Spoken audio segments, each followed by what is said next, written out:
Como vão, meus amigos? Bem-vindos ao meu canal. Eu sou Luiz Fernando Ramos Aguiar, tenente-coronel da Polícia Militar do Distrito Federal e especialista em segurança pública. Hoje nós vamos falar sobre as mais de 72 facções criminosas em atividade no Brasil e como isso traz três consequências graves para a situação da segurança pública no Brasil.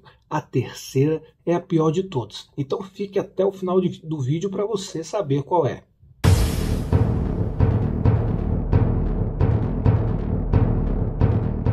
Hoje o Brasil tem mais de 72 facções criminosas em atividade. Nós estamos falando apenas daquelas que já estão em atividade e estão operando.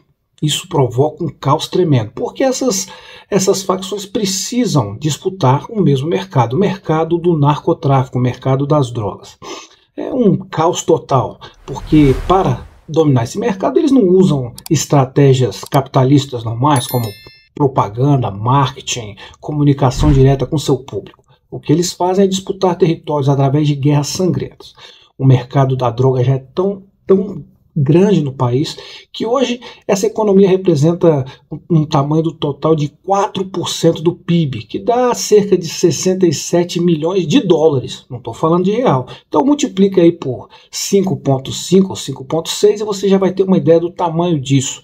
É muita coisa, é um dinheiro estrondoso. E qual é a primeira consequência que a gente tem disso aí? A primeira consequência que a gente tem aí é que a expansão das atividades criminosas acabam alcançando os negócios legais. Por quê?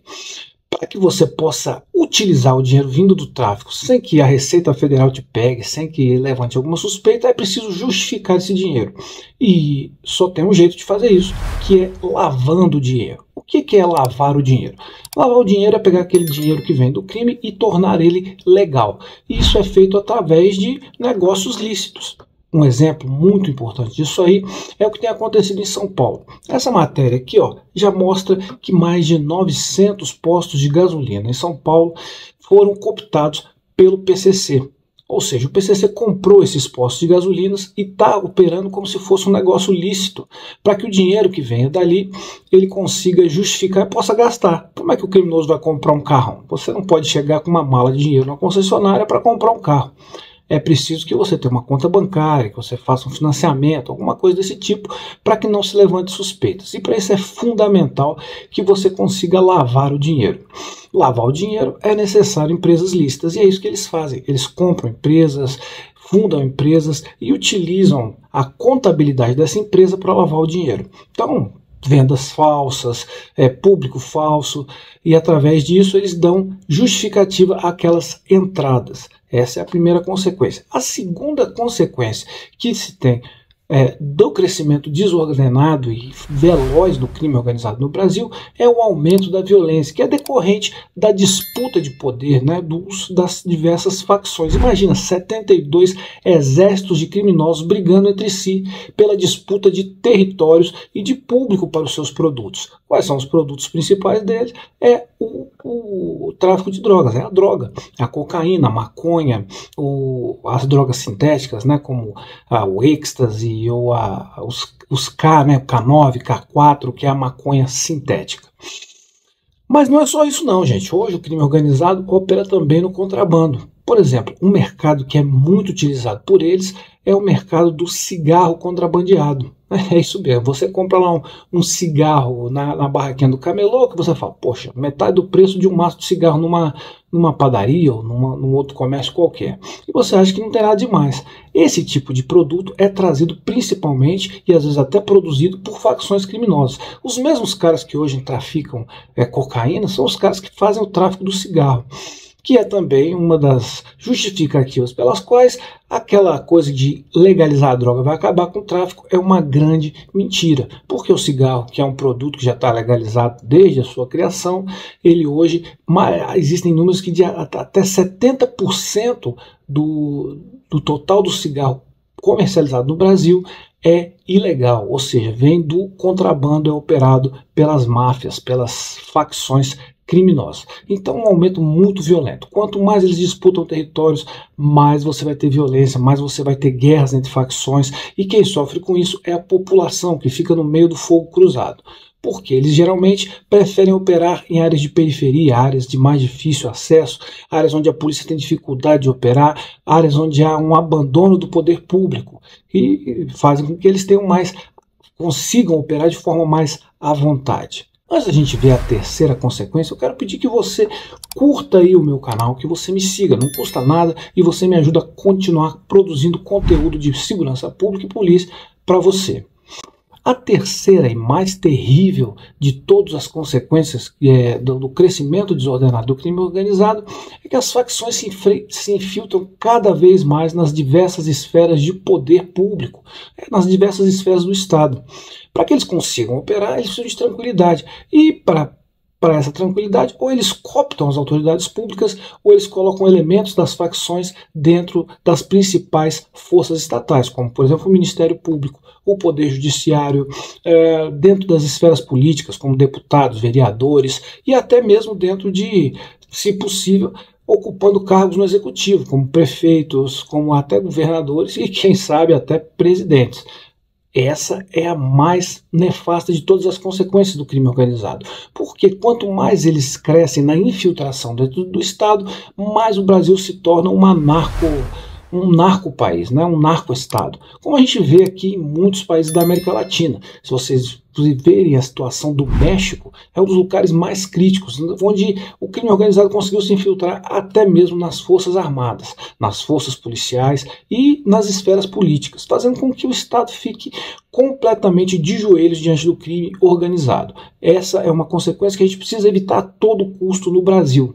Impedir que essas facções consigam se infiltrar no Estado de forma a colocar toda a população e todo o governo de joelhos diante dos interesses do crime. E o interesse do crime, vocês sabem, é o lucro, através dos métodos mais violentos e covardes que possam existir. Como é que a gente pode controlar isso de alguma forma? Como se evita o crescimento dessas facções? Como se impede que essas facções que já estão em muitos níveis, operando nessas 3 linhas que eu apresentei para vocês aqui, possam ter esse movimento diminuído? A primeira coisa que é muito importante é uma coordenação entre as forças de repressão e prevenção do crime, as forças de segurança, as forças policiais, o Ministério Público.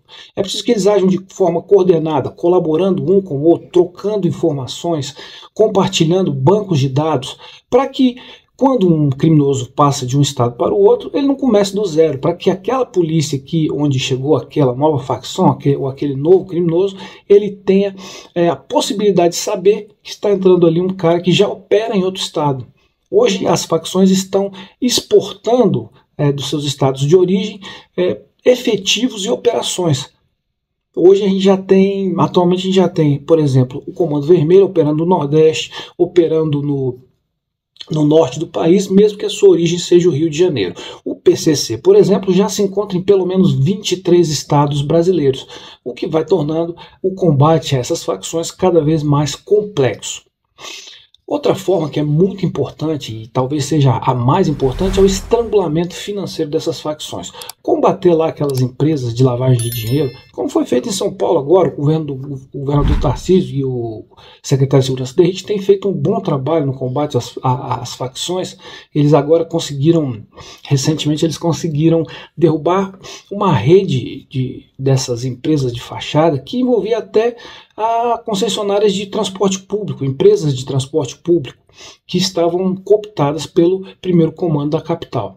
Isso aí ainda está em investigação, mas tudo indica que isso aconteceu e eles estão combatendo isso aí, o que vai ajudar nesse estrangulamento financeiro. Mas não adianta fazer isso em ações isoladas, é preciso que isso seja feito de uma forma mais global para que se impeça que as facções tenham os recursos necessários para financiar as suas atividades criminosas.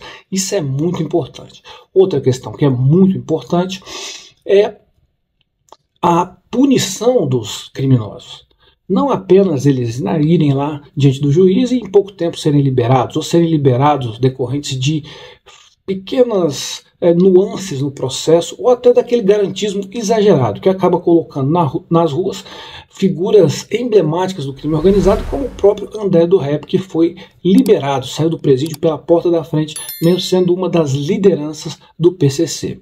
Então a punição efetiva dos líderes e dos membros das facções é fundamental para que as operações que eles façam sejam diminuídas. Um exemplo de sucesso nesse tipo de política é o que tem acontecido em El Salvador. Em El Salvador, o presidente Bukele colocou mais de 70 mil faccionados, né? Lá não se chamam facções, se chamam pandilhas. Eram as gangues mais perigosas do mundo. O El Salvador era considerado um dos países mais perigosos do mundo. E mesmo assim, com essa prisão em massa, o que ele conseguiu fazer foi com que o país hoje seja um dos países mais seguros do planeta, superando inclusive alguns países europeus no que se refere às taxas de homicídio. As taxas de homicídio lá eram malucas, era um negócio assustador. Em 2015 eles chegaram a registrar 18 homicídios dia e hoje eles estão próximos aí dos 6. Uma queda vertiginosa em pouco tempo que foi operada pela punição efetiva dos criminosos. E se você gosta desse tipo de conteúdo, não se esqueça de se inscrever no nosso canal e de continuar aqui com a gente. Eu vou deixar aqui na tela 2 vídeos que também falam de facções criminosas e sugiro que você dê uma conferida aí no nosso canal. Um grande abraço e até a próxima.